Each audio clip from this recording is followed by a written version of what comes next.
May bagyo na naman guys. Bukas ang landfall sa Luzon. Pangalan na ay Uwan. Ay ako babaybayin ko muna tong sapa sa amin. Titingnan ko dito kung saan nasabit yung hose ko. Dalawang hose yung naanod. Tapos makikita nyo mamaya yung itsura ng fish pan.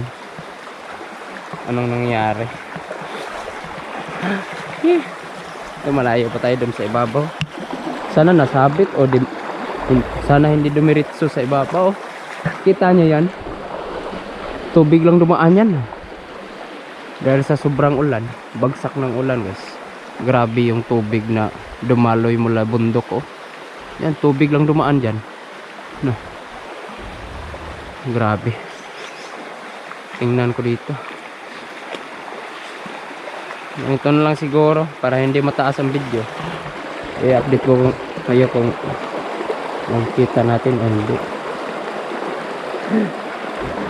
Grabe to. Yan, ganito kabagsik. Nawala yung maliit na isla dito. Yan, dito banda, dito maraming hito. Yan ah. Pero sobrang linis. Nabuo. Dito hindi pinasukan ng tubig oh. Hindi lumabas ang tubig dito. Lugot to sa Bisaya. Yung maliit na sapa galing sa bundok. Pero nabuo naman siya. Dito naman sa kabila. Yan oh.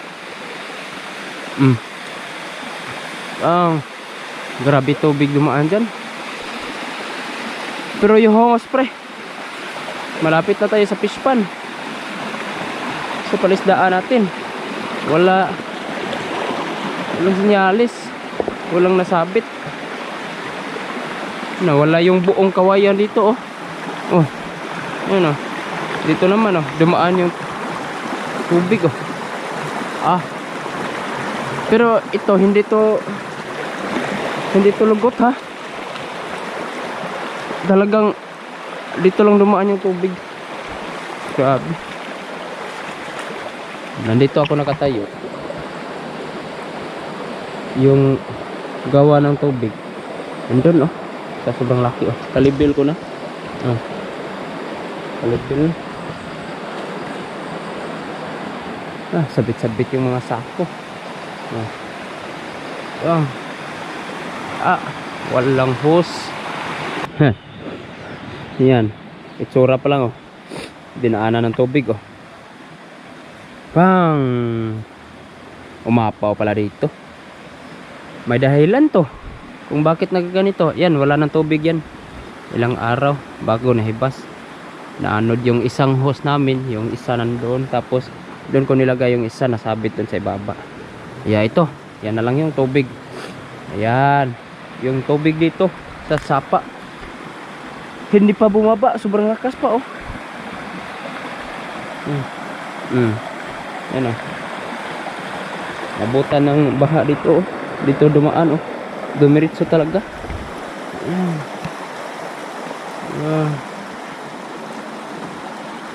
Palpak to sabi ng iba.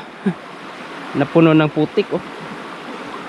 Yung putik na yan guys, ilang araw mo lang ngayon magagamit namin yan. Pangtambak namin dito. Magre-reprap kami dito hanggang sa dito oh. Dahil sobrang daming bato oh. Kailangan namin palaliman konti yung tubig dito para magiba yung hugis. Sobrang angat na niyan oh. Dahil sa mga bato. Aapaw yan. Aabutin to.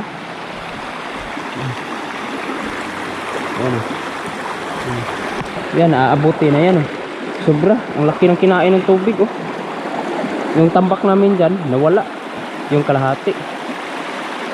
Kaya maliit na trabaho na lang yan. Konting trabaho na lang ang gagawin ito.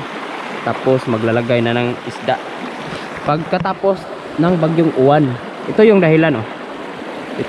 Tingnan nyo. Bang! Ayun oh. Yan. Yan yung landslide. Nandito lang yung fish pan. Ang nangyayari kasi, nag-iba yung hugis ng sapa dito sa amin. Nung una kasi, galing doon sa likod. Doon pa, natambakan ng landslide doon. Tapos dyan, babangga pa yung tubig dyan. Tsaka babalik dito. Kaya hindi aabutin yung ating fish pan. Pero ngayon kasi, nung natambakan, may landslide. Dyan, sobrang laki ng landslide na yan. Nag-iba. Dito na siya dumaan. Natanggal yung kalahati ng isla dito. Yung lupa. Hanggang doon natanggal. Kaya, ang nangyari, mula doon ang tubig, straight na doon. Oh, straight na. Kaya, abutin talaga yung fish pan natin. Umapaw pa. Doon pa dumaan. Okay. Yan yung main na dahilan. Nung una kasi may maraming nagsabi na aabutin daw ng tubig. Siyempre aabutin pagka sobrang laki na ng baha. Pero kung katamtaman lang, mga ulan na 2 oras, bagyo na hindi gaya ni Tino, hindi aabutin. Ngayon din kasi dahil dyan kaya nabutan yun. Grabe ng landslide na yan. Grabe ng landslide na yun, guys. Yan yung dahilan ng pagkaapaw ng ating fish pan. Yan Yan. Andun sa kabila yung fish pan. Ayan. Naging straight yung ating yung sapa dito. Kaya dumiritso siya doon. Pero ang gagawin namin yan, magre-riprap kami. Marami namang mga bato na umabot dyan. Yan yung gagamitin namin para dyan. Tapos yung mga putik na nandun, tatanggalin namin. Gagamitan namin ng pala pang tanggal dun para babalik sa original na lalim niya. Yan yung itatambak namin sa gilid. Hanggang sa pagdating ng panahon, magiging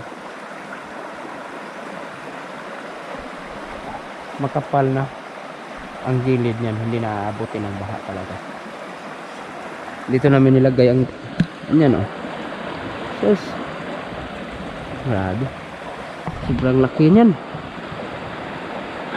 Sobrang taas pa. Yan. Kunting ulan na lang. Yung 2 kahoy na yan, babagsak yan. Bukas wala na yan siguro. O Martes. Linggo ngayon Araw ng linggo. Martes, wala na ang 2 kahoy na yan. Mawawala na yan sa mapa. Bababa tayo dito. Sus.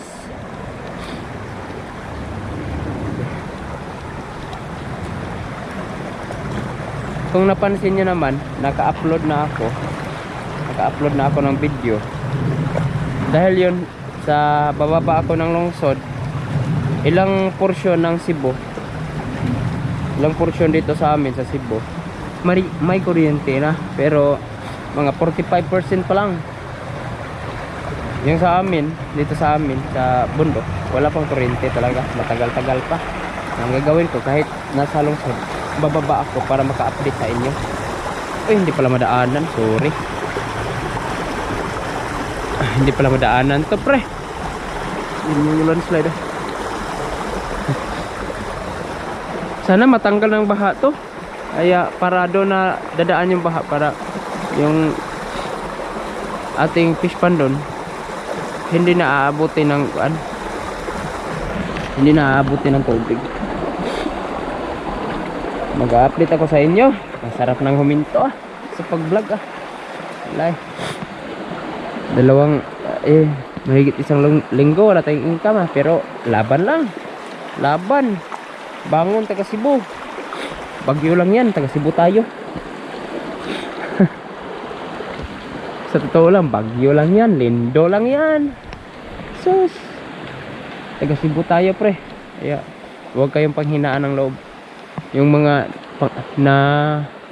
panghinaan ng loob dyan, yung mga wala ng bahay lang yan. Materialis lang yan. Ang importante, buhay tayo. At babangon. Ilang buwan lang, ilang taon lang, babangon ulit tayo. Ganyan ang taga Cebu. Sana dito dadaan yung tubig oh. Dito. Para diretso siya dyan. Tapos yung fish pa namin hindi naabutin ng tubig. Habi talaga. Maliit na portion pa lang yan. Hindi pa lang yan yung grabe yung slide talaga dito.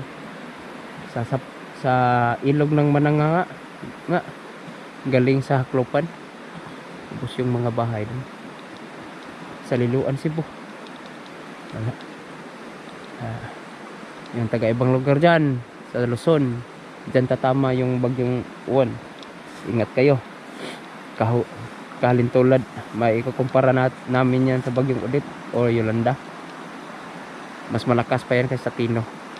Kaya ingat kayo.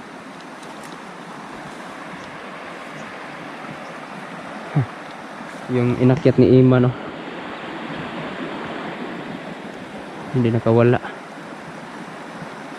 nakawala kay bagyong Tino. Dito sobrang babaw na, madaanan na. Okay, madaanan na eh. Sobrang babaw na guys. Kailangan namin pailaliman to para pagka mag-reprap na kami dyan, dito kami kukuha ng mga bato.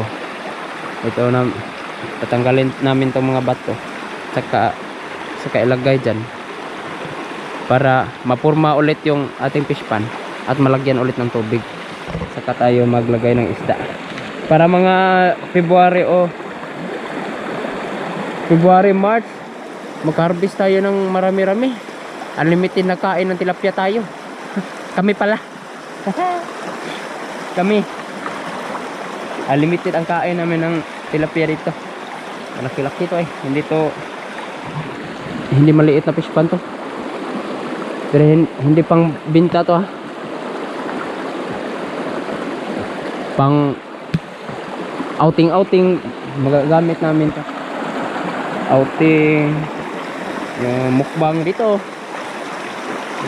Doon sa ibabaw naman gagawa kami ng maliit na kubo dyan. Hindi namin sasaraduhin. Parang sa Bisaya lantay lang ba. May bubong. Yan. Para masilungan. Yan siguro. Masakit man isipin. Yan talaga eh. Yan yung tama ang sabi ni Kuya Kim. Ang buhay ay widir lang.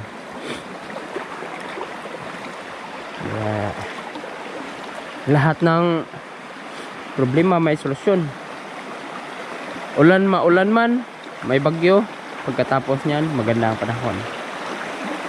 Ulan o bagyo, problema yan. Summer naman o tagtuyot, problema pa rin yan. Kaya ang problema natin